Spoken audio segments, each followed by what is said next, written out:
Musayev Əlizadə, mən ADA Universiteti 2-ci kurs tələbəsiyəm.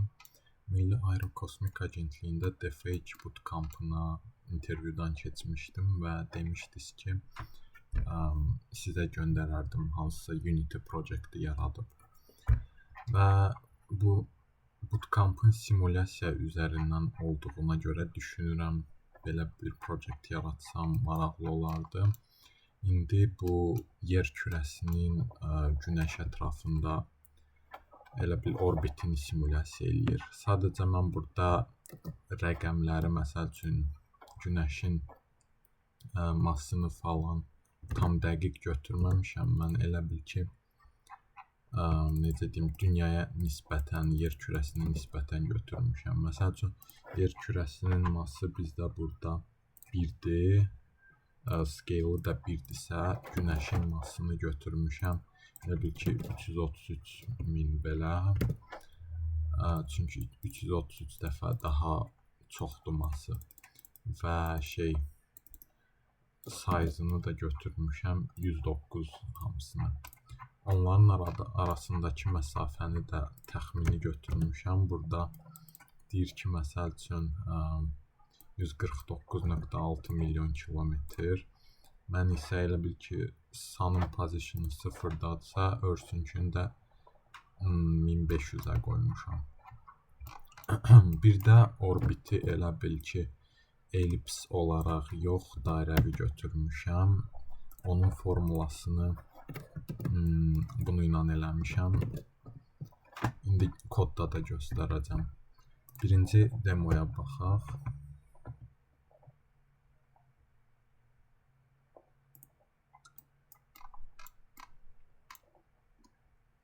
Deməli, bu şeyi rahat görmək üçün biraz bunu sürətləşdirim.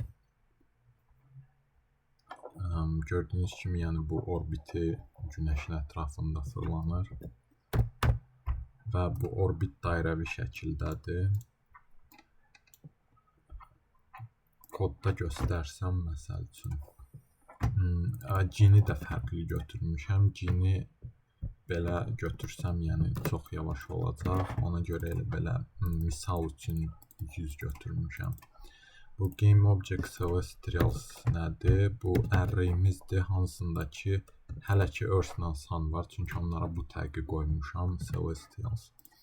Və biz başqa planetlər də əlavə eləsək, o da bu array'in içində olacaq. Startda vermişəm ki, Celestials'ın içinə bu tagla olanları daxil eləsin və initial velocity function'ını çağırsın. Fixed update-də isə gravity function'ıdır. Niyə update-də deyil, fixed update-dədir? Fizika ilə bağlı olan necə deyim, funksiyaları fixed update-ə qoymaq yaxşıdır ki, bu hər bir fiziki elə bil ki, frame-də update olunur. Bu isə hər frame-də update olunur. 60 FPS-isə bu 60 dəfə update olunur. Amma fiziki frame-ə görə lazımdır gravity bizə. Gravity-nin içində bizdə nədir? A ilə B-ni götürürük. A ilə B bizim indi misalda Sun-la Earth olur, amma başqa planetlər də ola bilər. O sadəcə bu Celestials'ın içində məsəl üçün Earth var, Sun var, Saturn var, nə bilim, Jupiter var. Belə pair kimi baxacaq, məsəl üçün, belə.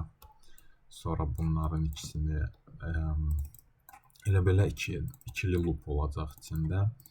A ilə B bərabər deyilsə, yəni Sun'ın elə bil ki, necə deyim, gravitasiyasını apply eləmirik də. Ona görə fərqli olmalıdır və formulaya görə formulamız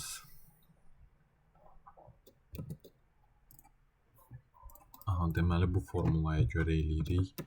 G vurulsun mass 1, mass 2 bizim example-da Sun-dan Earth-ün massına və onların arasındakı məsafəyə. Burada nə edirik? M1-i bərabər eləyirik A-nın massinə, məsəl üçün Sun-ın, M2 də olur Earth-ün massi.